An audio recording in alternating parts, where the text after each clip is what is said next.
Oops, everybody.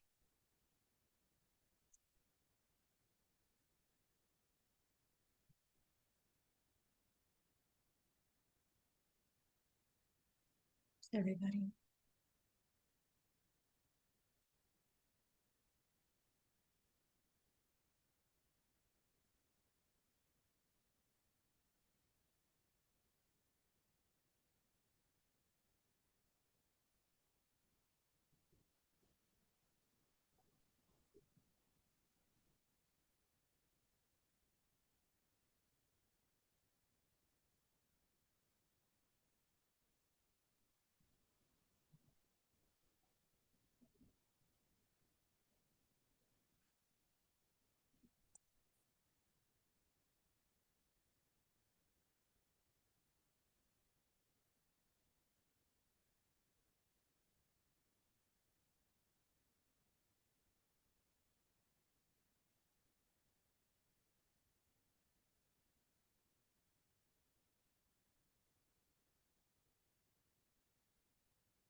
You're gonna sit up here? Yeah, Okay. everyone took 50. They did. I'm gonna see you for a while. Yeah. Hi, how are you? I'm on here somewhere. I'm here. All right. Well, thank you guys so much for joining us today. I did tell Commissioner Hayden we would probably get officially started closer to 11:45 because we always had people trickling in and we had food coming out. So gives us a chance to touch just real quick. Here a couple of weeks ago, we had a great group that went up to Topeka with us. Hopefully you saw some of the reports that we put out through our emails and some stuff on social media. Had responses, but you know, we also talked to a lot of legislators that weren't aware of some of the changes that were coming, and so the moms that went did a fantastic job of sharing, and we'll have an opportunity to do that again today. And I think a lot of the conversation today comes from that visit.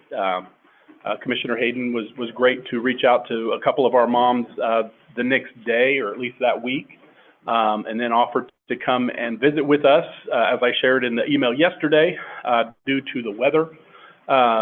She's just going to be joining us via Zoom today, but we do appreciate her taking some time. She is planning to come and join us later this spring, so hopefully sometime in March. So we'll have an opportunity to visit again face-to-face, but today we'll walk through a few different things. Also on the horizon in March, on the 10th, we have another advocacy day. This is when a lot of our self-advocates from around the state come and join InterHab up at the state capitol and basically fill the building. A number of you guys have gone with us before. It is a day of a lot of walking because there are just not enough elevators for the sheer number of people that are there. And so we take the stairs an awful lot. And so if you've got people who are going and stuff, one, be aware of that, or two, if you don't need to use the elevators, please don't, and leave it freed up for those who do. So, again, it is still a great day. It's an opportunity for us to oftentimes go and thank them for things that they have done up to this point. The last several years, you know, we've seen some rate increases that were desperately needed, which were fantastic. A number of people coming off the waiting list. They're right now looking to try to bring another 500 people off the waiting list and bring that cap down even further, which again is great for the number of families we have waiting. But it does create some challenges with capacity because I think we're still trying to place the first 500 across the state. And so that, again, is something that we just need to make sure everybody's well aware of. But fantastic to see that the large number of families who are getting some of that support. So I'm going to check and see. Commissioner Hayden, do you happen to be on?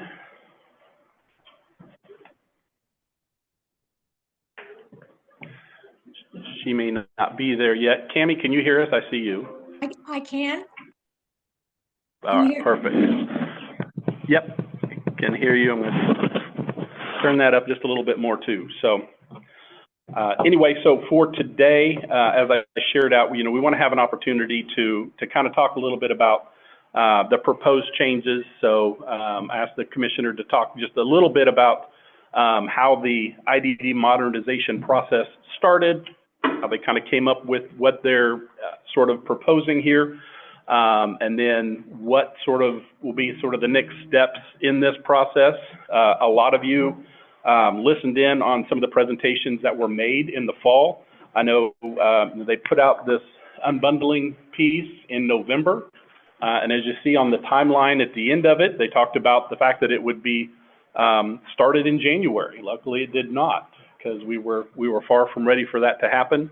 And so, again, appreciate that we have a delay and an opportunity here to hopefully have some more conversations on it, because there's just a lot of things in here that are significantly different than how day services have been done before. We've talked about the H rule and what those changes, again, about trying to provide more choice for individuals, trying to make sure people were as involved in the community as they could and would want to be. And so, you know, I think we're trying to hit on a lot of those marks, and I think the intent behind what's a lot in the unbundling is to tackle some of those issues. But as our families have kind of seen, there's a lot of concerns with what was ultimately proposed here. So I don't want to step all over what the commissioner might share with us here in just a little bit, but kind of going back to our day on March 10th. So I don't know how many people are intending to go, but we'll need to have an idea of what those numbers are, and I'll send out another reminder because you may not have it on your calendar right now, be able to commit today. But we need to get numbers submitted to InterHab, and then also they do lunches, and so we're able to order some lunches through them. We've had some people in the past who have brought their own lunches, but we just need to know what those final numbers are. We are planning to take a big bus from here. We're going to make a little pit stop. Miles over at Flint Hills asked if some of his group could ride along with us as well, because they didn't have enough buses to send up. I guess they've got a group who's going to come and sing. They did that a few years ago, and so they'll be bringing up their singing group again, but needed a few extra seats. So we will pause there and grab a few of them. We are planning to leave here, ask people to check in at 7:15 so we can be on the road by 7:30. So if you're interested, again, to ride along with us, and then we will plan to wrap up there about 1:30 that afternoon and head back, so we won't be getting back nearly as late as we have the last couple times. So again, if you're interested in riding with us, just let us know. We'll make sure we've got plenty of spaces and then confirm. They're wearing the same shirts as they did last year. As you remember, it's kind of a Carolina blue. If you ordered a t-shirt last year, You can wear the same shirt. You can just find another Carolina light blue kind of a t-shirt or shirt that you might want to wear for the day. But there'll also be an opportunity to order some. I need to double check. We maybe hit that deadline yet too. So, but if you're interested in going, please let me know. We would love to have a great group go up. It's also Awareness Month, Intellectual and Developmental Disability Awareness Month, so that's always a nice way for us to kind of tie in our messaging to some of our legislators. It tends to be a busy time of year where a lot of them are on the floor, and so we don't have as many face-to-face visits, but we will try to catch a few of our folks, and if nothing else, still drop stuff off in each of the offices. So, any questions on the 10th?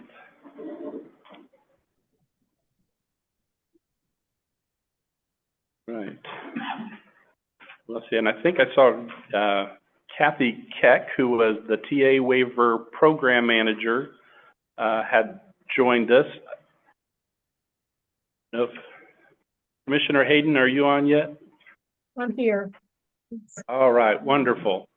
Well, welcome. We are glad you're taking some time to join us today. And as I kind of shared previously, I'd love for you to just give us a little bit of an introduction on the IDD modernization and what you guys have been kind of working on to come up with the proposals. And then I'd love to have an opportunity for our families to share with you. Yeah, that would be great. I was really planning to come down to see you all, and I will do that, but not in sub-zero weather. So we'll plan for a warmer day to do that. My name is Michelle Hayden. I am the LTSS Long-Term Services and Supports Commissioner for KDADS. I've been working in this field for over 30 years. CM for the IDD waiver for over 10 years. I've also worked in residential state programs and everything in between. So I do have quite a bit of background in that and the IDD field. And I'll let Kathy introduce herself, and then we'll get introductions. Hello, thanks, Michelle. Michelle, I don't know if others were having I was having a hard time hearing you. Okay. So I don't know if others were. So my name is Kathy Keck, and I, as you said, I am the TA waiver manager. I also wear many, many hats. I am a parent of 5 kids, 3 that had significant complex intellectual and developmental disabilities, as well as medical disabilities. And then, so that's my one hat that kind of knows this side of the world quite a bit. And then professionally, I've worked in the field of IDD for over 30 years, direct support, case manager, day service director, or day service program manager here in Topeka at a local provider. And then I've also worked many years in state government in different capacities and behavioral health services. This is my first time working on the waiver side, and just rejoined the workforce.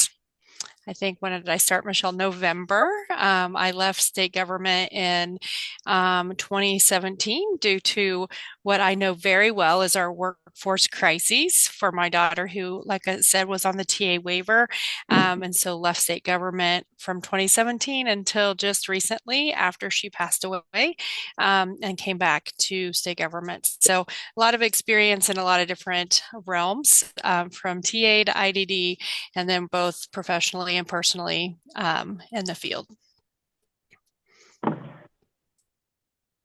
Okay, thank you, Kathy. Can we, I would like to, if we could have people who are in the room or on the call to introduce themselves. Yeah, so we've got a pretty good in the room, and so I'm going to start to my right over here with one of our self-advocates. Make sure you guys speak loud and introduce yourself, and if you have a little, go ahead. I am Tavik Lawless. I am an advocate for many for ability point. Wonderful. I'm Carolyn Walters, parent guardian. Amanda Riddle, Director of Targeted Case Management with Ability Point. Jamie Reed with Starkey here in Wichita. Casey Edelston, parent and Down Syndrome Society of Wichita representative. Sharon Holtman, parent and guardian. Pat Leon, parent and guardian.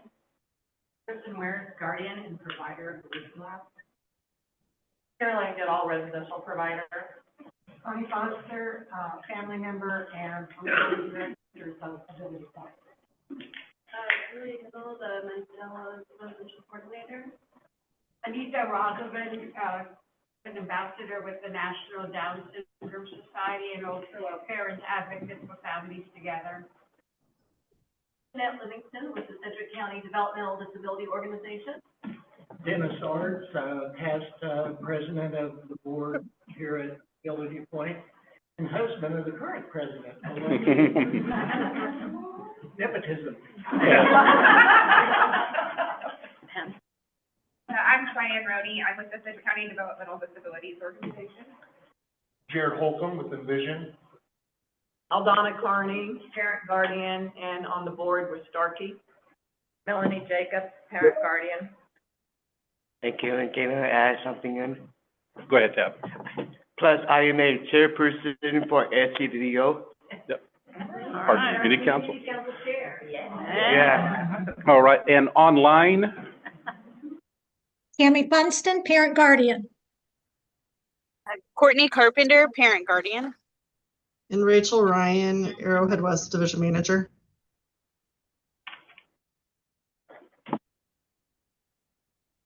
I think that might be all of us. Well, thank you. It was good to hear other voices. Kathy, am I any louder? Can you hear me? Okay, I will speak up. My volume is turned all the way up, but I don't know what's going on. Do you want to share the PowerPoint? We have a short PowerPoint we'd like to go over with you.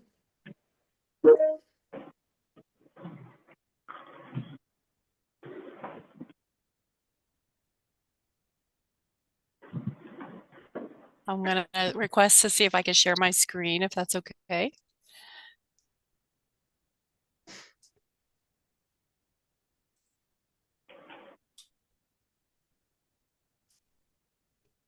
Hit allow, we'll see if it pops up.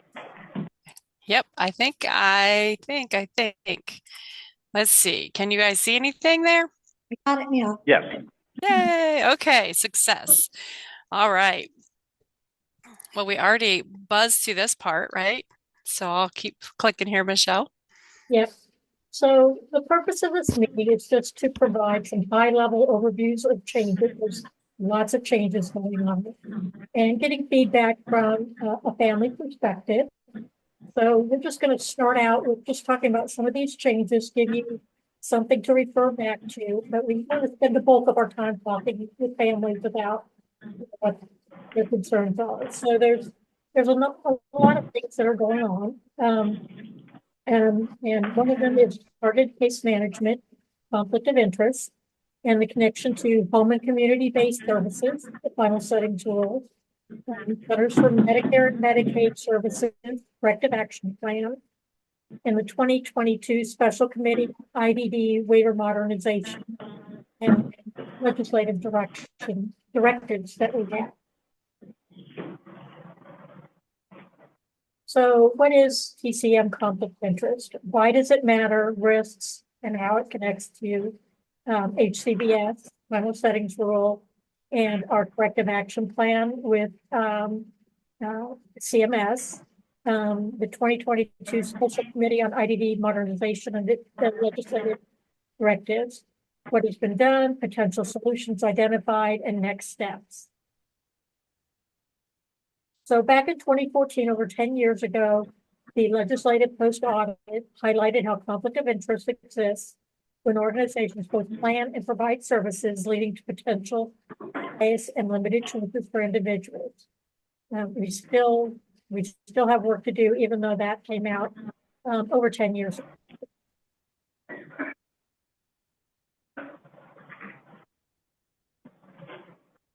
ago. So, for example, when an organization helps you to plan your service plan, there may be some subtle pressures to opt with what you have, with the provider that they work for, might not feel like outright pressure, I'm sorry, but I can sense that staying in my current provider is the expected choice.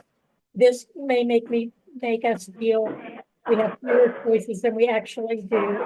And for example, the case managers from the same organization that provides my services, they might not emphasize other providers or options.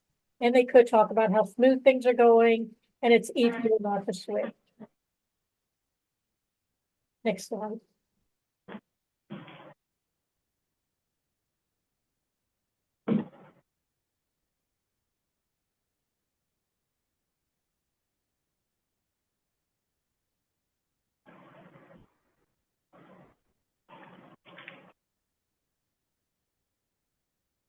Right. Some conflict of concerns are over time, any little pressure can build up.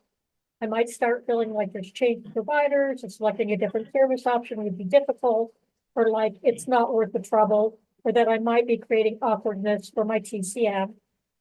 It can make me second guess whether I really have the freedom to choose and what's best for me. However, when the person helping me plan my care isn't tied to a specific provider, I'm able to trust that their advice is completely focused on my best interest. They won't steer me toward their own services and inadvertently make me feel like I need to stay with it.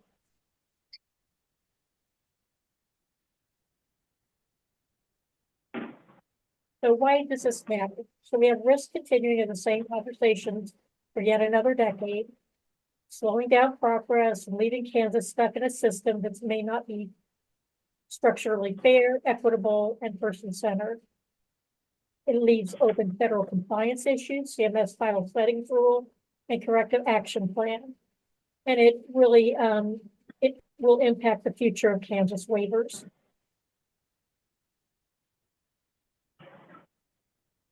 So in 2014, the federal centers, the Medicare and Medicaid issued the final settings rule, ensuring home and community-based services settings that receive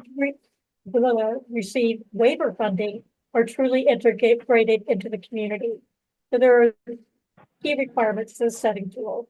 One is integration. Settings must be located in to provide full access to the broad community, enabling individuals to interact with non-disabled persons.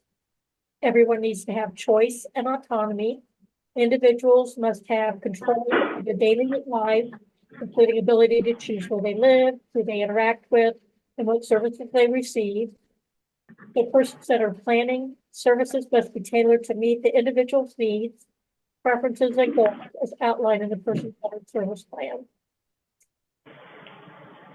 So the importance of integrated settings is that it promotes equality, dignity, and independence for individuals with disabilities by enabling them to access to competitive employment, education, housing, community activities. These settings foster meaningful inclusion and improve overall quality of life. Research shows that individuals thrive in environments where they can build relationships, contribute to their communities, and develop skills. The settings rule ensures that the HCBS funding supports these inclusive opportunities, aligning Medicaid policy with modern values of equity and inclusion.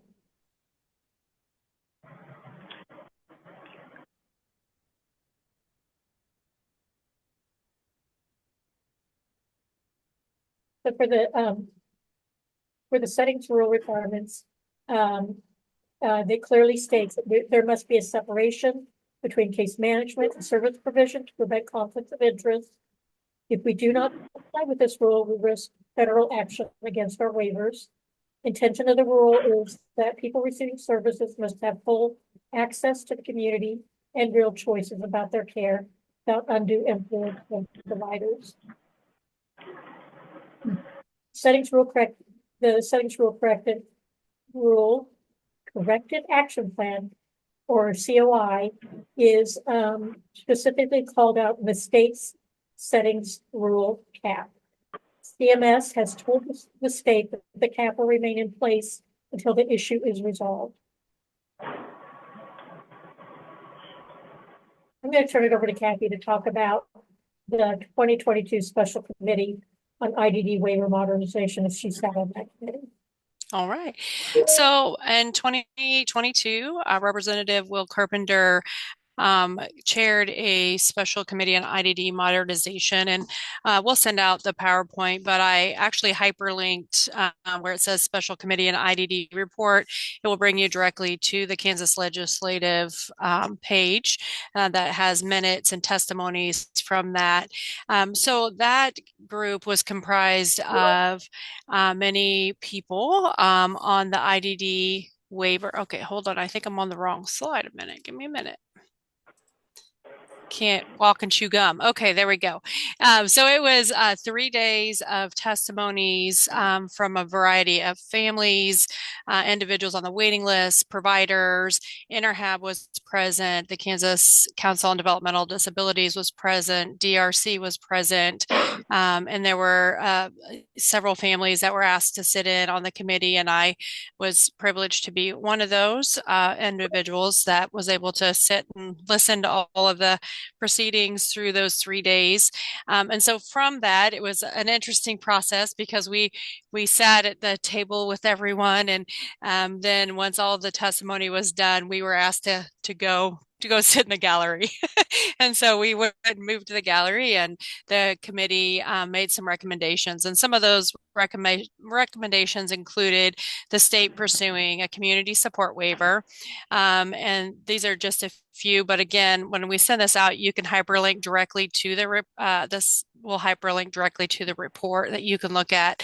So these are just some of the highlights about pursuing the community support waiver, the fiscal impact on each of the services that were discussed in the committee for possible inclusion into the waiver, a $20,000 cap for each person that might access the community support waiver. Let me see here. And then estimates of the number of individuals likely to request self-determination. And then another recommendation was for the state to move to a more strength-based assessment, either the SIS, which is the Strengths Intensity Scale, or the MEFI, opposed to the current BASIS system. There was lots of testimony from self-advocates and family members about the BASIS assessment. And then also just including individual budget authority across all waivers. So that happened in 2022, and it kind of extended into 2023 when they wrapped up.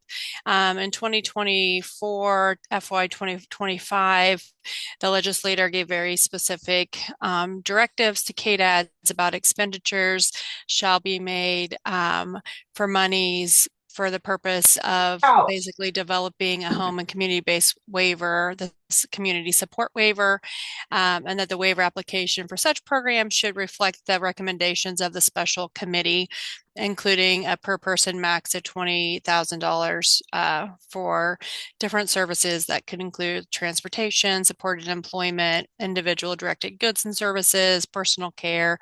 You can read the list. I won't read them all to you. And so the community support waiver is, so KDAS is currently working with a public consulting group on developing the new community support waiver, as you're aware, and per the recommendations of the 2022 special committee. But as Michelle mentioned, there are some risks because CMS has made it clear that if Kansas doesn't figure out how to get this conflict-free case management that has been talked about for several years now, then the new waiver will not get approved. And then without approval, there's probably, thousands of Kansans who might miss out on some services that could help them live more independently. And so that's kind of the risk of not coming into compliance with the TCM conflict of interest. And then I think I turn it back over to you, Michelle, for the cap. Yes, thank you, Kathy. So in the spring of 2023, CMS came out to Kansas and conducted a number of site visits, and that resulted in an issuance of a corrective action plan that we've already talked about. Under the cap, Kansas has to address the following issues. We have to address conflict of interest. First of all, person-centered planning. That we needed better person-centered planning in the state.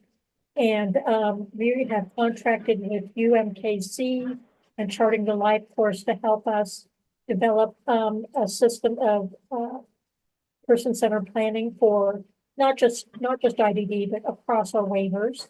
Charting the Life course is used in many states. It's nationally recognized, and we're working on getting some information out about that as the folks at UMKC are going to be going out to different communities and providing some excuse me, opportunities for feedback from people and learning more about Charting the Life course. And the other thing that CMS noted when they were here is the CAP revealed that many HCBS settings lack full integration into the broader community, limiting opportunities for employment, social interaction, and access to services. Specific findings from the March 2023 site visit highlighted systemic issues such as limited community access, restricted schedules, and limited individual choice in the residential and day setting. So we had to respond to these issues, and so the things we're working on are enhancing community integration by refining service definitions, supporting and improving access to the community through grant opportunities, and ensuring that all HCBS settings support individual autonomy through enhanced training and policy guidance, strengthening our person-centered support planning services by adopting tools like Charting the Life course, transitioning to the MFEI or MEFI, and implementing the inter-RAI assessment, which will be conducted by the managed care organizations to improve planning and evaluation. And if you were formerly with Aetna, that's the tool that they were using when they were in Kansas. Addressing conflict of interest by separating case management from service provision where possible, and implementing strict oversight for agencies that can continue to perform both roles.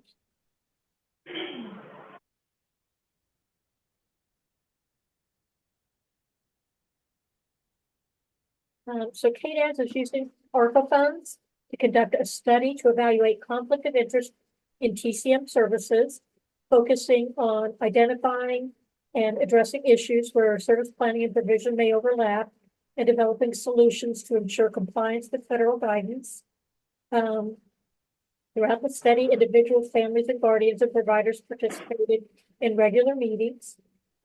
Key themes were conflict of interest, consistency,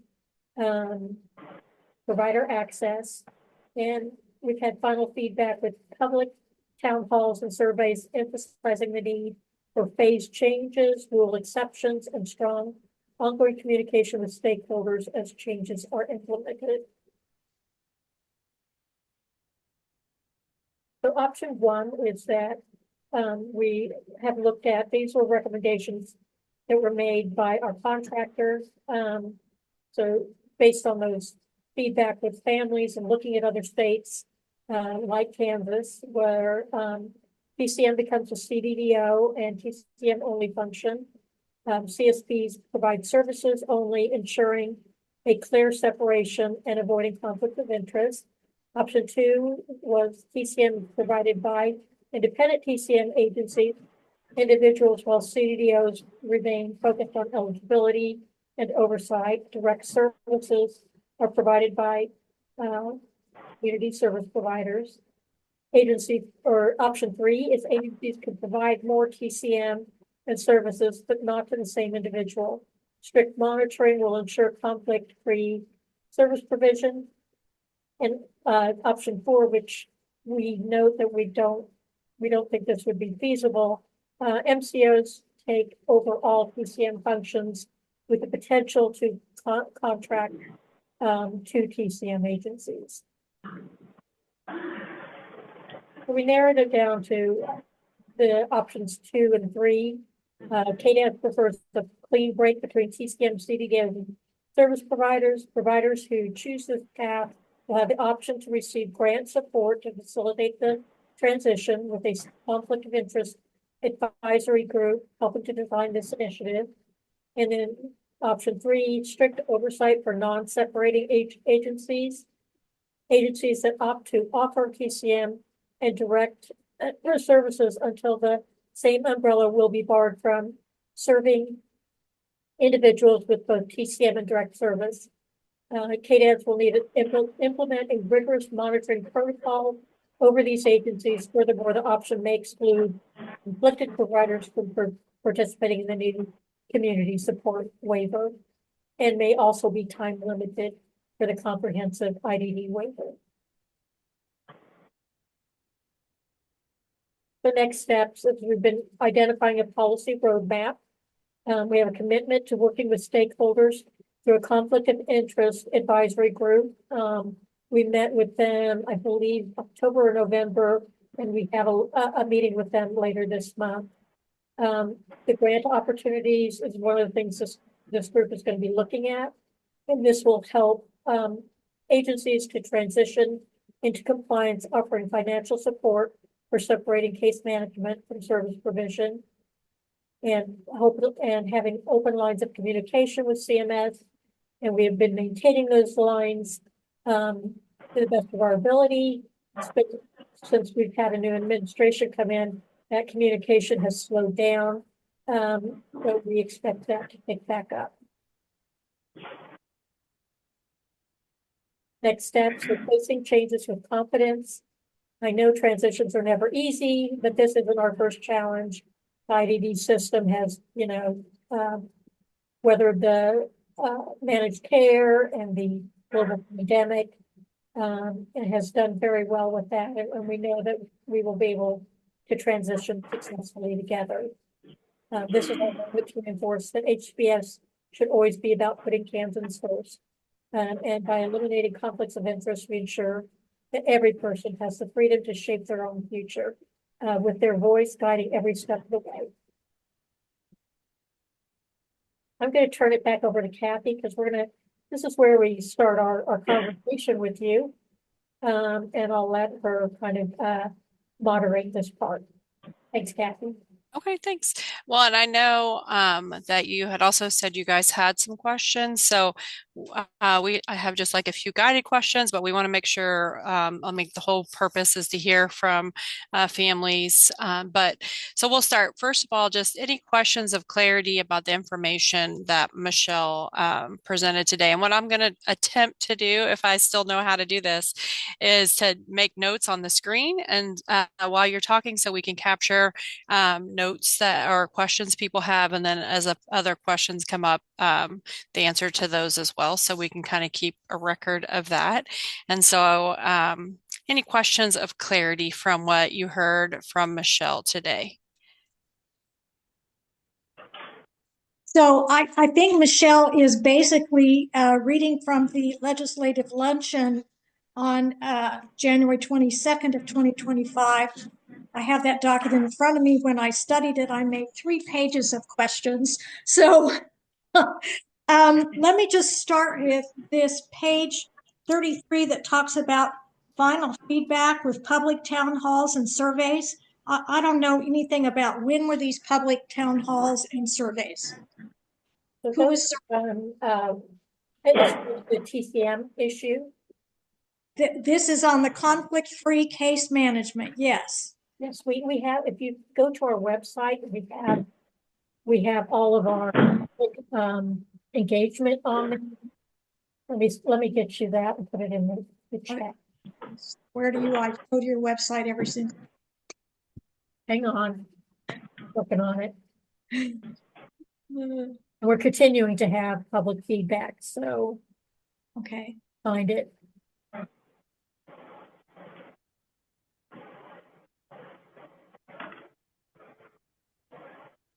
So if I captured it right, Cami, your question is for the final feedback from town halls, when were they offered was the question I heard. Right. Yeah. When were they offered? There's mention of this survey. I never saw a survey. Who was surveyed?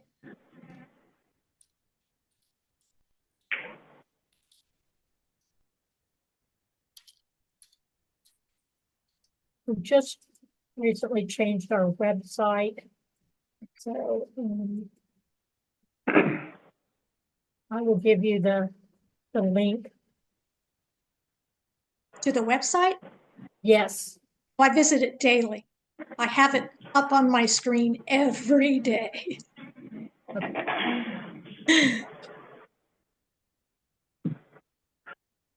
So Commissioner, just kind of for the sake of time, because I know we've got a lot of moms who are using their lunch break to kind of be with us here today. Would it be okay if some of them that just had some thoughts on a couple of these could just share a little bit about their personal perspective on a couple of these areas? And then I'm sure there'll be some questions and conversations following some of that. Yep. Does that work for you? That's fine. All right, well, people need to get back to. Yeah, we appreciate it. So one of our moms here, Melanie Jacobs, her daughter Sandra's been grown up in the service system, and I'll let her share a bit about concerns and thoughts around the new assessment tool. Yeah, I'm going to tell you just a little bit about my life and the anxiety and stress that's been going on here in the last few months. Sandra was born at 25 weeks, has quadriplegic CP, along with many other medical needs.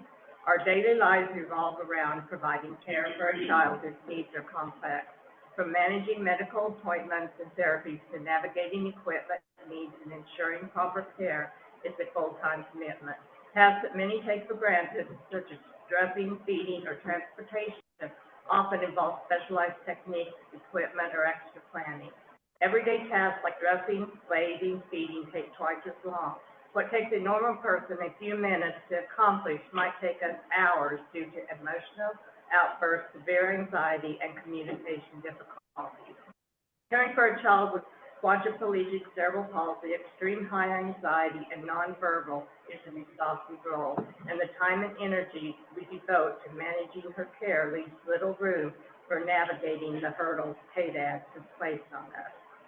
The MECE assessment, as I it involves detailed evaluation, time-intensive interviews, and documentation requirements that may not fully account for the details of our daily lives. Here's how the process adds to our already stressed lives. Number one, completing the MECE assessment requires significant time and energy between medical appointments, therapy sessions, equipment maintenance, and caregiving leaves little time for lengthy evaluation, and parents also have a full-time job. Number two, the emotional toll this will have on families, explaining every year what my child is not able to do is an emotional roller coaster. KDAD has said that this is extreme-based assessment, but every year having to say, no, my child still can't feed themselves. No, she still can't walk. No, she still can't bathe herself. I would love to be able to say yes to these questions, but this is my reality. The requirement to complete a 1 to 2 hour assessment every year places an unnecessary burden on families like mine. My daughter's condition is permanent, will not improve, and requires consistent level of care for life. Reassessing her eligibility every year does not change the reality of her needs. Annual assessments do not add value, but consume time and resources. Annual assessments require significant staff time and funding that could be better spent on direct services rather than a repetitive evaluation. Number three, the MECE may not capture the complexity of Sandra's needs or the unpredictable nature of her condition. Some days require more parents than others, and Sandra's needs don't always fit into standardized categories. For example, extreme anxiety and schedule changes can trigger that can last for hours. Something as simple as it might snow can trigger a meltdown. Number four, the fear of losing services. KDAD has said if you qualify for the basis, you qualify for the MECE. But the assessment outcome directly impacts the services received. Parents already live with constant anxiety and having supports reduced or cut due to budget constraints and misrepresentation of needs. The MECE new scoring system only heightens this fear, especially if it fails to accurately reflect the needs of our child. Number five, KDAD has also said that parents may appeal if necessary. Navigating appeals or correcting errors in the assessment requires knowledge, time, and energy that many parents just don't have. Program developers have to remember the reason Medicaid exists is to help these people. When putting things into a computer becomes more important than improving lives of the disabled, this becomes a problem. Information being put into the computer could deny or delay services. That is a bigger problem. When problems occur, the system does not solve these problems itself. Caregivers spend an incredible amount of time making phone calls, waiting on hold, filling out forms, then making more phone calls, and more time waiting on hold. This does not affect the computer. This does not affect the agency leaders who create and design the programs. This affects a group of people who have very challenging lives caring for disabled dependents. And number 6, I am concerned about the potential conflict of interest in allowing MCOs to determine their tier levels. Since MCOs control funding, they may be inclined to assign lower tiers to reduce costs. Permitting them to control tier assignments could create incentives that prioritize cost savings over actual needs of individuals. This is a direct conflict of interest. Proposed solution: waivers or exemptions for individuals with documented permanent disabilities. Less frequent reassessments every 3 to 5 years unless there is a change in condition. Simplified. Caregiver, verified check-in instead of a full assessment. Thank you. And then I've got questions. Thank you, Betty. Appreciate you sharing. My name's Eldana Carney, and I'm just going to piggyback off of what Melanie said. I have a couple questions and a comment. When the MIFI was first introduced, they said there was going to be a floor rate, which was just one rate. Then KDADS went to 3 tiers and an extraordinary funding, if I'm correct. And then last I heard, it was sent to the MCOs for them to determine the tier rate of the individual. And as Melanie said, I have great concerns. How is that not a conflict of interest when they're the ones that pay for the service? And the second question I have is KDAD's intention, are you intending to include providers and agencies who do the service, take care of our loved ones on a daily basis in determining the tier rates? And lastly, my comment is, us as parent guardians have worked for years to get services in place that we feel is appropriate for our sons and daughters.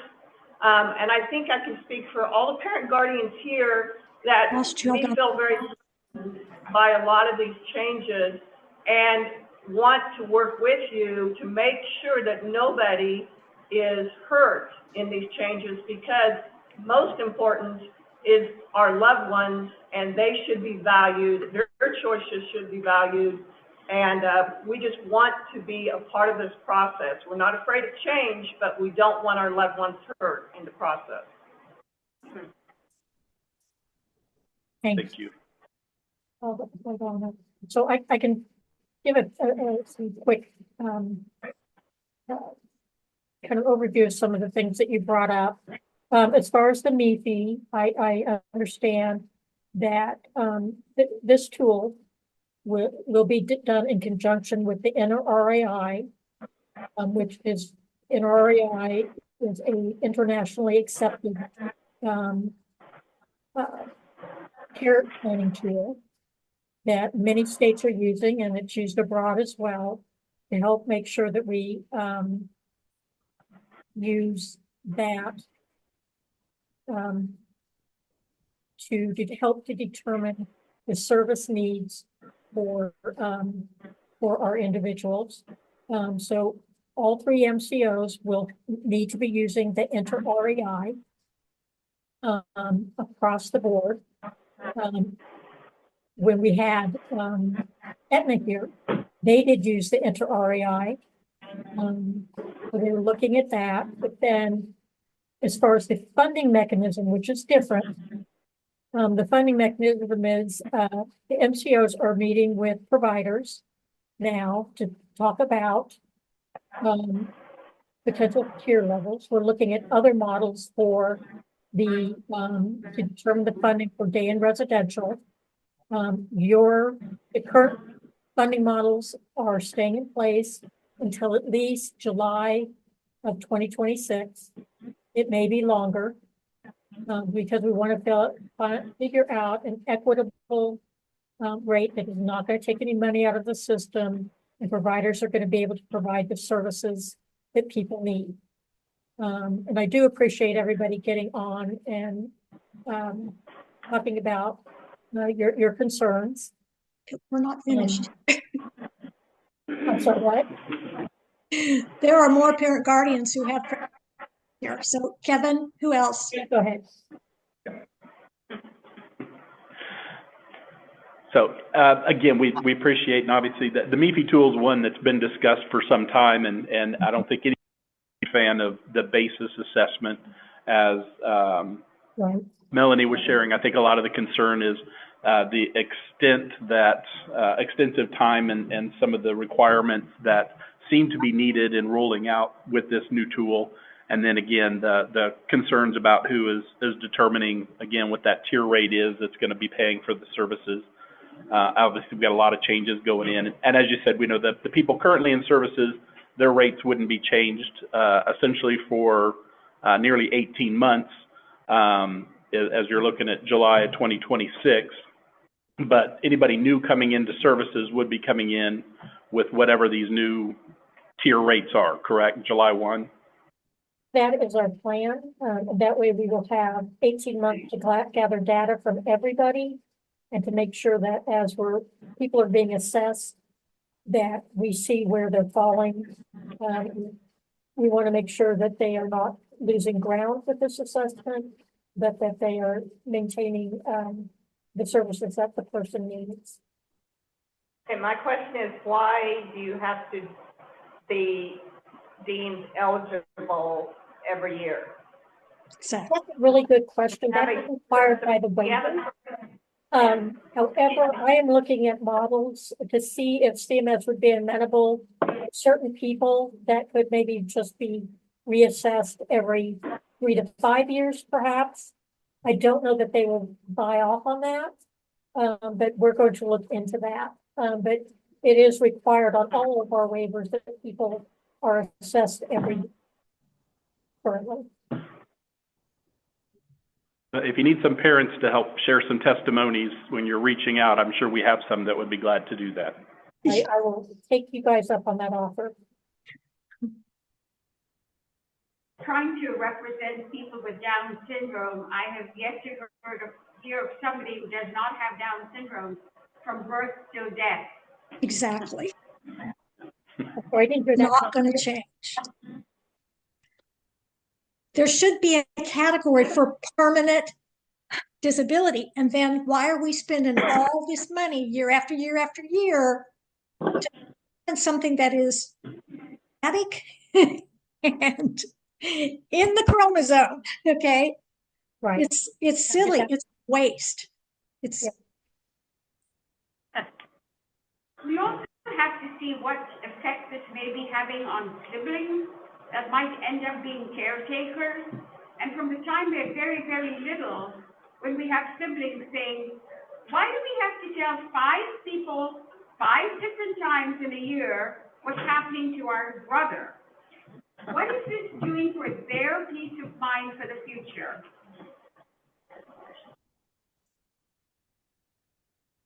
Thank you. And with that to do the person-centered support plan, maybe asking the same questions. Could this be conflict of, we do 2 assessments?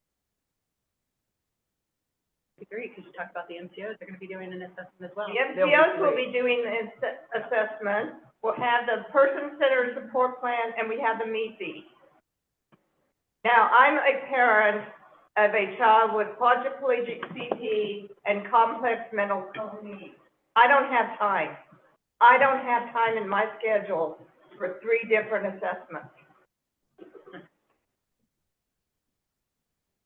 All Also, right now, anxiety is going through the roof through the for roof. parents, for caregivers, for clients. It seems to be a very odd time to add to anxiety. Are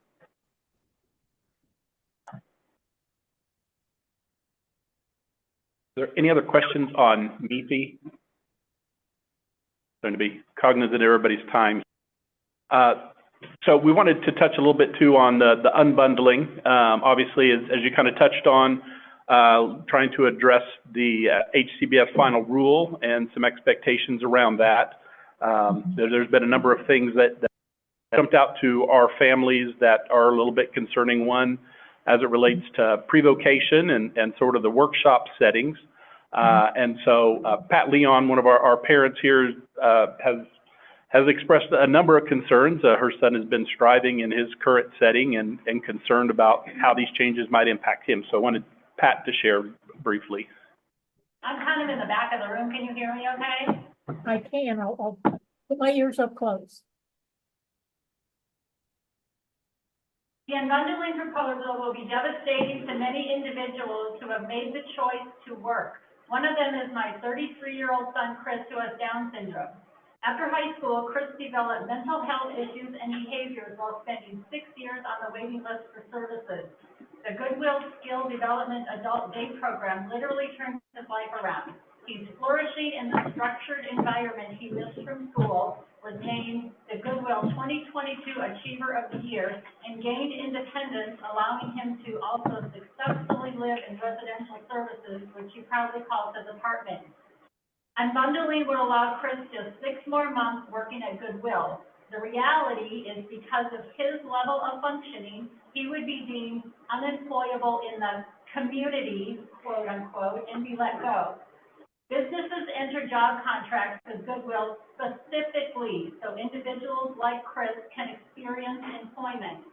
He loves and is proud of his job and his above minimum wage paycheck. Unbundling is basically saying the job you're so proud of doesn't matter because it's not out in the community. Chris leaving his apartment is going out in the community. He is going to his workplace and should be viewed the same as anyone without a disability going to their workplace. He is surrounded by his team of coworkers, supervisors, and managers, and should be viewed the same as anyone without a disability surrounded by their workplace team.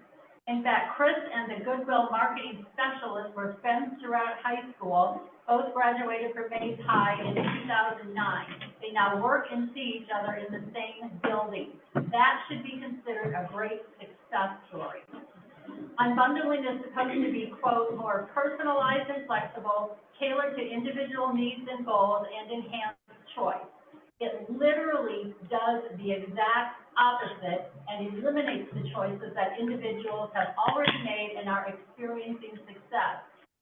Chris has already worked every day for 4 years at Goodwill on what are now called the unbundling pre-vocational key components: skill development, work habits, independent living skills, and social skills.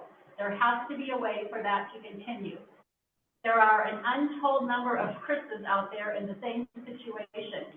They would all be deemed unemployable at the same time, and day service programs would be swamped trying to take them all in, not to mention behaviors caused by taking away their preferred choice of service, which is to work. Individuals who would like to work in the community already have a path for that goal. Individuals who want to change their choices already have a path to do that as well. Current unbundling proposals will lead to chaos in the entire IDD system in Kansas. And the reality is the majority of those affected haven't even heard about it, let alone know the specific disturbing details. Now is the time to discontinue going down that road. Listen to all stakeholders involved, including individuals served, parents, guardians, providers, etc., before the situation gets more out of hand and requires more than legislative oversight. We look forward to getting this issue resolved and behind us. Thank you. I do want to note very quickly that pre-vocational services, we've heard loud and clear that people do not want those time limited, so we're taking that out of the definition. Just so that you know that there is not a 6-month cap on there. CMS has directed. I'm sorry, I can't hear you. I can't hear you. Yeah, she was saying, I can't hear. yeah, sorry, she was having trouble just hearing what you were saying about removing the 6-month limitation. Yeah, I think that when we originally put that service out, we had 6 months on there. But we've heard from many families that were concerned about that, so we've taken that out of the definition. Keep in mind, all the unbundled services are in draft form. So please give your feedback on the different services. We look at it as people having more choice in their day. They don't have to have one specific service. They could have 1, 2, 3, 4, however it fits with their person-centered service plan. So those that are currently, as Chris is in his program at Goodwill, could just continue in there as long as he was happy and comfortable with where he's at. Is that correct? He can. It has to be. We have to talk about what he's learning there, what he's doing there. There have to be goals that will come with person-centered planning. And Goodwill could expand to offer other services other than what they have currently. They may have other things that they want to offer when we unbundle the services. So Michelle, are you telling us that basically it needs to be in the person-centered support plan? For example, I think I talked to you about Neil. Neil will never hold a job. He has severe nonverbal autism, but he is valued and he values his day service program. If they took him out in the community for 5 hours a day, it would wreak havoc and he would wreak havoc. And there would be a lot of people hurt. Right. Truthfully. So my question is, because it's very confusing what you guys are saying now. We're hearing mixed messages.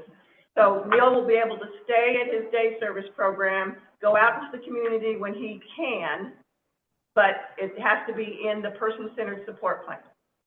Correct. So it needs to be built around the person. That's the hallmark of HCBS, is it needs to be built around the person.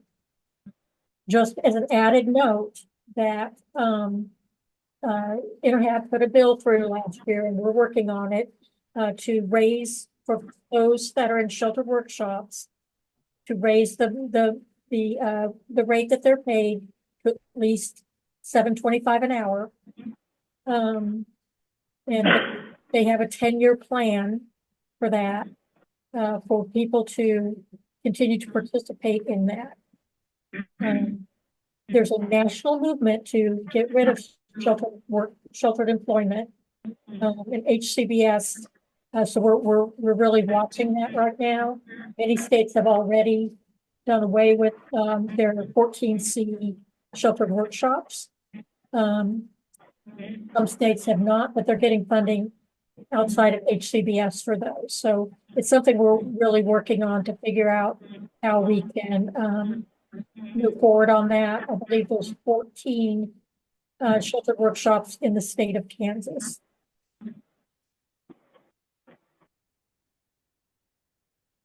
So go ahead. Michelle, for those programs that are not related to employment, but are day programs like Aldana mentioned, where people are center-based and then part-time in the community, will those, first of all, will there be a requirement for a minimum amount of time spent out in the community each day?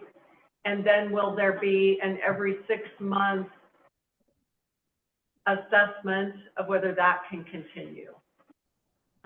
So there's not going to be a specific requirement. That's going to be driven by the person-centered support plan. So for someone, that likes to do certain activities, that would be in their support plan. There may be activities at the center that they like to do, but it would have to all be drawn out and spelled out in the support plan as to what specifically that person wants to do. And that's going to be our best defense as far as making sure that people get the services that, they need and want to get. Just out of curiosity, what makes you think that that's not already happening? I mean, the entire team meets annually for sometimes hours at a time to determine the person's preferences and how they want to spend their day. The plan, in my opinion, is very redundant. It asks the same questions multiple times. Are they living their preferred lifestyle? So what makes you think that all of this time spent on creating these plans isn't accurate currently? I do not believe that, that a lot of plans are inaccurate. It depends on where they're getting their plans. And if they're truly reflective, I do believe there's a lot of good person-centered support plan work that is being done out there, and that families are very happy with some of those services. We also have families that are not so happy. And we want to address that as well and make sure that we follow federal guidelines with that. And I think there's a lot of really good work being done out there by MCO care coordinators and targeted case managers to assure that people have good person-centered service plans. So just to be clear, you're saying there's going to be no specific time. I mean, we've all heard that they have to spend 5 hours a day in the community. That's what we've been told repeatedly. So you're saying that that is not accurate. So day services bills out at 5 hours a day. That day service needs to look as it needs to look for each individual person, what that day consists of. That's what needs to happen. How do you manage that with the workforce crisis? That's another. That one. Yeah, that's another issue that we are working on. I think it's an important issue you might want to consider. Yeah, we have an ARPA grant to look at the direct support workforce and look at career ladders for them.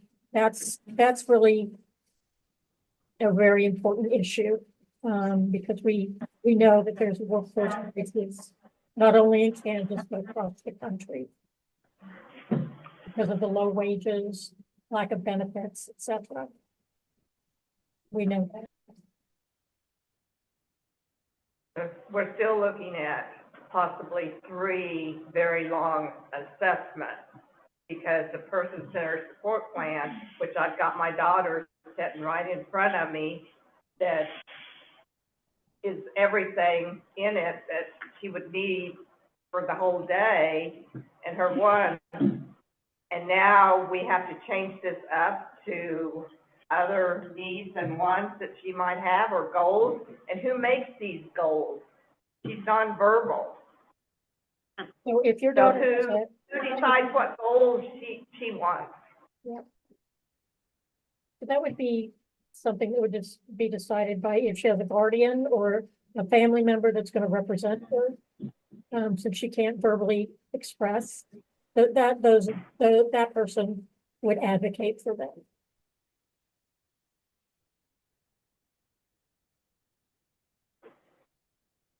Already done. So with the community-based day habilitation, I mean, obviously we're talking about it may not be required then for everybody to be in the community. We've already kind of touched on lack of staff. There's also a pretty limited number of things you can do free in the community. So, you know, the costs of even just being in the community absolutely every day can be challenging. Right. And then transportation. I know a lot of providers, again, have limited amount of transportation available, and it's oftentimes one of the greatest cost agencies lose money on. And so I think that's, again, been one of the concerns is if we need to be in the community, do we have the staff, the vehicles, and the finances to make it work? Because wander around the mall so many times. And what about bathrooming and lifts? Yeah. And, you know, Where? changing tables. Airplanes. Like my brother actually working for Boeing aircraft. Yeah. Okay. Go ahead.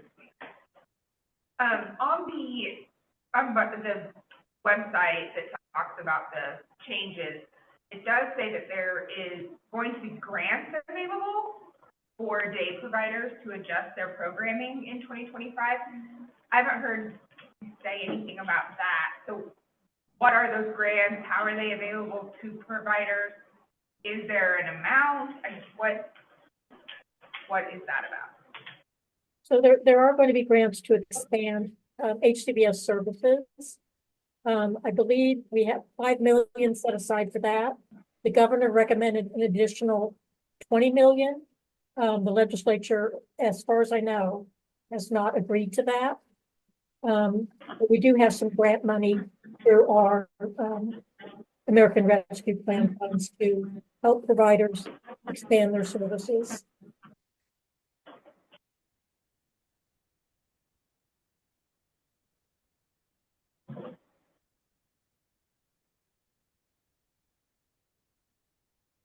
Other questions or thoughts on dehabilitation? Will KNES be hosting some town halls with specifics on the day unbundling program? Yes, we are doing, actually, there is one today, this evening, and we're going to be looking at, let me find it. We're going to be taking and looking at each service and getting feedback from families. I'll put the link in the chat.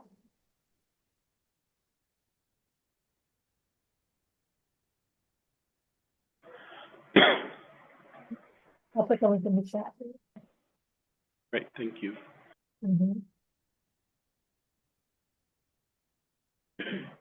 You continue to mention the charting the life course and the trainings that are going on. Does that mean that the state is going to eventually come out with a new plan, and that as a case management agency, we need to start, really adopting to the charting the life course, or is that just something that they're suggesting at this time? At this time, we're really looking into it. We want to have part of our person-centered service planning to have that as a model for use in person-centered planning. We're going to be having some a roadshow coming up here, and I can send information on that with you and KC to show families what that's about, and PCM's what that is about.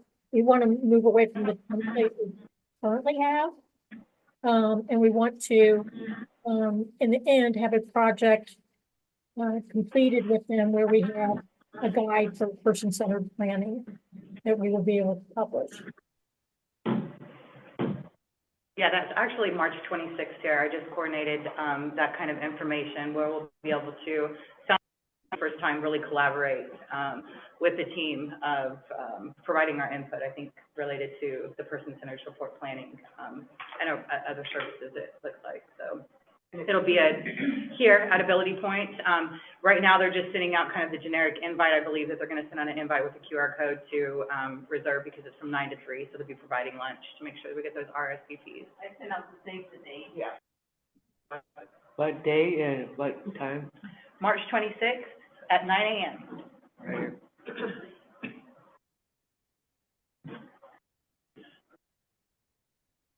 So with this sort of work in progress with the unbundling the day services, kind of coming up with new options here, and I think there'll be some opportunities for families and providers to kind of help as we sort of look at how we may redesign some of these things, because obviously this one just relates to community-based dehabilitation, and it doesn't have any other dehabilitation options listed within this packet at the point.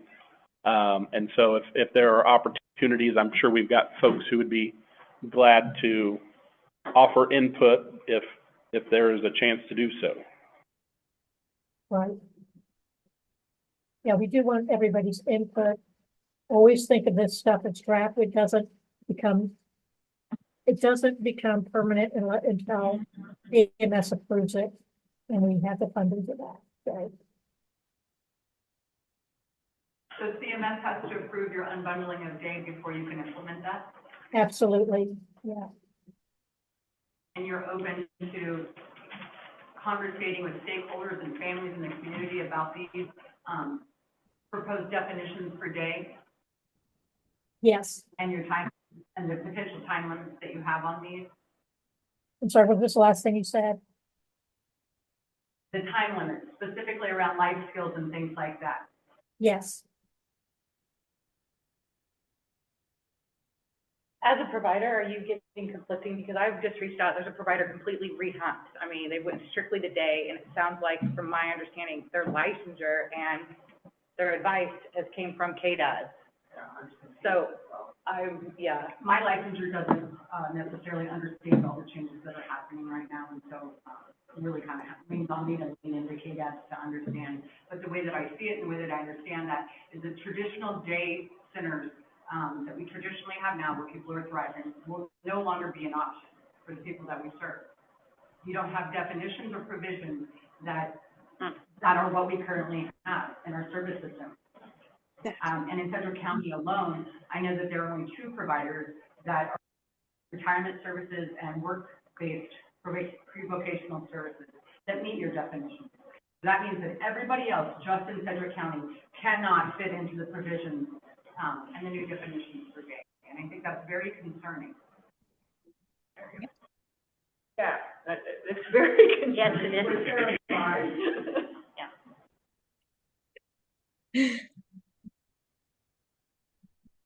Anita?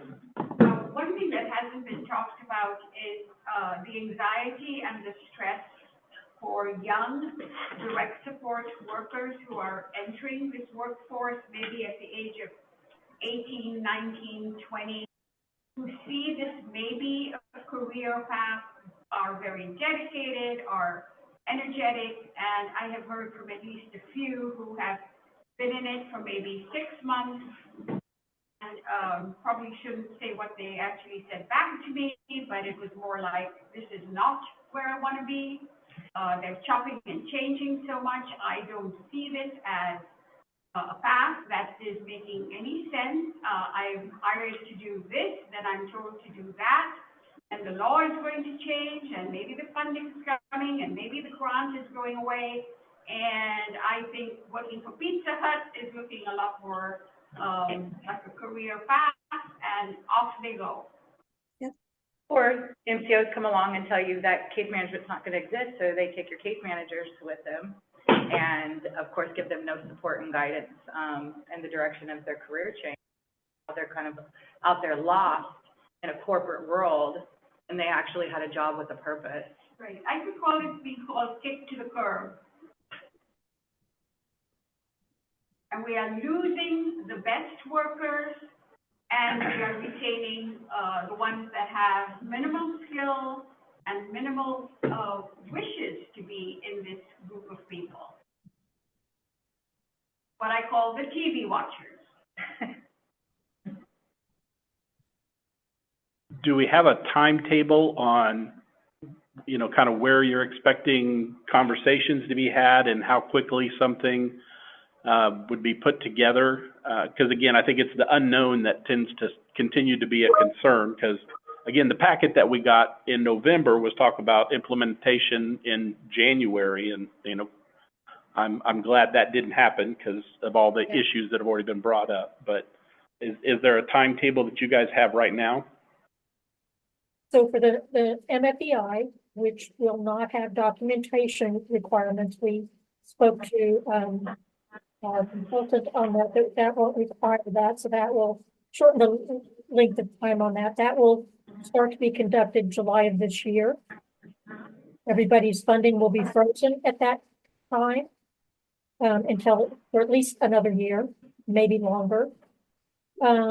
As far as the unbundling of day services, we're looking at July of 26, but based on feedback that we get from families, we're probably going to be doing some adjustments on that. We just took some definitions from, other states that they have, as well as guidance from CMS on particularly what we would like to see.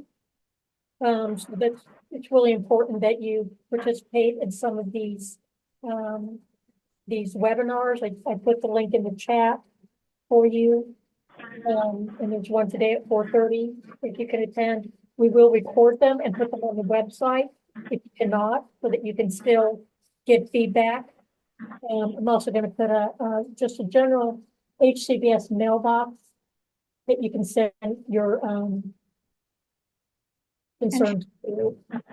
Get answered. Can we expect responses from KDOT when we send those emails? Because historically, since this is begun, that has not been the case. That is true. Sorry. Question on the responses, if they're sending in questions, concerns. Some people feel like they have not been getting responses. Lots of heads shaking. Okay. Well, part of, I hope that we will improve on that. I can't speak to each concern, but one of the things I do want to get out of this meeting for me is to work with some of you to have a family advisory group. I'm also working with Onward Kansans. I'm going to be reaching out to a group in Cowley County, and I have been given some names of individuals who may be interested in serving on that group. We're thinking 20 to 25 families representatives. We're open to ideas on that. But that will also be an opportunity for the representatives on that committee to share the concerns of the people in their communities. And Michelle, if I could, I did get an email from Ron Fugate and said, when you have Michelle in the meeting, ask her about the structure of this family advisory group, maximum number of families participating. So you're saying 20 to 25 families participating? Yeah, we're looking at, that's kind of what we have for our technical advisory group for the community support waiver. We think that's, maybe a manageable group to work with. We could talk about, expanding that or shrinking that down. It's a huge waiver, so I'm not really sure what would be most functional for the IDD waiver. So would that be 20 to 25? Okay. Does Cowley County have a group? Sedgwick County have a group? Johnson County have a group? Or is it all one group for the whole state? Yeah, everybody will tend to have their own groups. Okay. It's going to be one group to advise KDADs. Okay. With members from these other groups, so that we all hear the same thing. Michelle, sorry, this is Aldana Carney, and I think that's a great idea, but I think also that providers and InterHab need to be at that same table. I agree. It needs to be multidisciplinary, not just family. We also have an InterHab group that is meeting. And we've been working closely with them. We have 3 meetings with them next week on some of these topics. We've also had a few, they asked us to have at least one representative for Ability Point, and I gave them Kevin's name, and then Ron Fugate is going to serve on those as well. Hey, Michelle, I've got one question regarding the MECE again, real fast. Yes. How will families, because I've heard conflicting things, will families be able to get a copy of this assessment and how the service levels are determined? They will have, for the MECE, yes, they will get a copy of that. That won't determine service level. It's only going to determine whether you're eligible or you're not eligible. So that it will have our answers that we've given. The service levels will be determined separately. And that's what we're still working on now with the CDDOs and the MCOs and the inter-RAI to look at what possible methods we could use to help determine the funding levels for like residential services. Okay, but we won't just get a letter like from the CDDO saying you're eligible. Will we get a copy of the assessment with the answers on it? I Make believe sure you can that get that, answers yeah. put into the computer for the right answers. Yeah. Keep in mind, MFEI, or the MEP, doesn't determine funding. It determines that you're either eligible for the IDD waiver or you're not. It has a 99.5%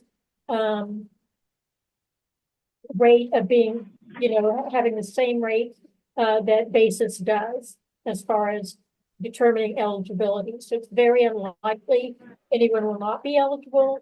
And should they have that happen in that first year, we would also conduct a basis. But we don't expect we'll have hardly anybody that would fall into that category. So on the timeline piece again, the conflict of interest that you talked about for TCM, what does that timeline look like? Well, probably we're still working through that. Part of the issue there is people are very anxious to get the community support waiver up and running by next year. And what we've been told by CMS is that services provided in the community support waiver need to be final settings law compliant, or they will not approve that waiver. So we've got to look at having enough targeted case managers that can support people on that waiver. We're looking at maybe 500 the first year, if we can get it approved. So it may, if we can find enough TCMs that are not conflicted, I think we can swing that. But we just do have to have a conflict-free service provision for the. And the MCOs, explain to me because I'm not understanding. The MCOs will determine tier, correct? They will do, not necessarily, they will use a tool. I mean, I think you need to think of it this way. They will use a tool that they are working with this, either working with the CBDOs on to develop. There's potentially another avenue that we may go, and they will have to do that with KDHG and KDAD's oversight. But it will have to be a tool, that determines. But this is not a conflict of interest in any way. A conflict of interest. But not a conflict of interest in any way with the MCOs. They have shareholders to answer. They have shareholders to answer to. Why are not the providers in any of the Providers have a conflict of interest. I mean, we have problems there. I get it. I understand what you're saying. What? Wait, what? With, I'm getting lost. But we Well, and Michelle, determined, we're looking into different tools to determine the tier So the day and residence services. why were we told in webinars that the MCOs determine the tier? Just to put us all in a panic? I don't think I apologize that anything made you panicky. That wasn't the intent. But we Well, did, that was the result. yes, I get it. I get it. I apologize. I think it's interesting. We do have Sorry to interrupt. a lot of oversight on that. I'm sorry to interrupt, but to speak further to the MCOs being involved in that, it also agencies would have to negotiate a rate beyond that tier for extraordinary funding and those type of things. So you're putting the providers would be put into a position where they had to negotiate with the MCO. I think that went to further the concern and the fears. Yeah, that is how managed care is set up. That, the state sets rates and makes sure that the MCOs follow it. If they need more money, we have the extraordinary rate. If they need something beyond that, we'll have to look at that as well. But in managed care, it's set up, each provider can negotiate a rate. Some choose to do that, some do not.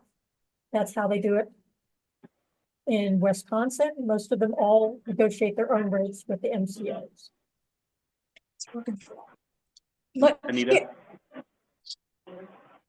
Michelle, sometimes the simplest story carries the most weight. There was a client who needed physical therapy. Mhm. The doctor said he needed physical therapy. The intake person with a PhD in physical therapy said should have more physical therapy. Okay, The MCO insurance decided he did not need physical therapy. It was left to the parents to make all these bazillion phone calls. The parents gave up trying to make all these phone calls, and the client did not get anything more than one therapy session and one intake session. That is the simple story of how an MCO overruled two people who were way more qualified to determine physical therapy, and the client still does not have that physical therapy. thank you. Sadly, I have heard those stories before with managed care. They're Yet you are going down the insurance in same general, road. that tends to be all those stories that we hear. we never wanted to become under managed care to begin with. Fought this in 2014, and this is why. Listen, I've said this before, I will say it again. MCOs are not person-centered. They are profit-centered. They are never, never, never going to place the needs of my child over their bottom line. Hit it on the head, Cammie. Go, Cammie.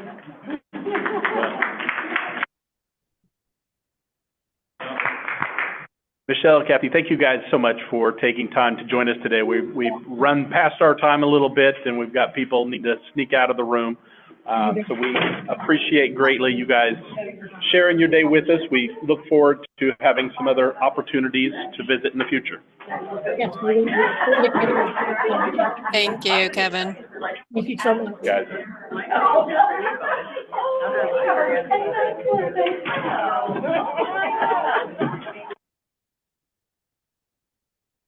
Oh, so aggravating. You okay, babe? You hear me hollering? It's okay. I never got to give my thing because there were so many questions. And here, let me get out of this. Let me make sure I'm out of this.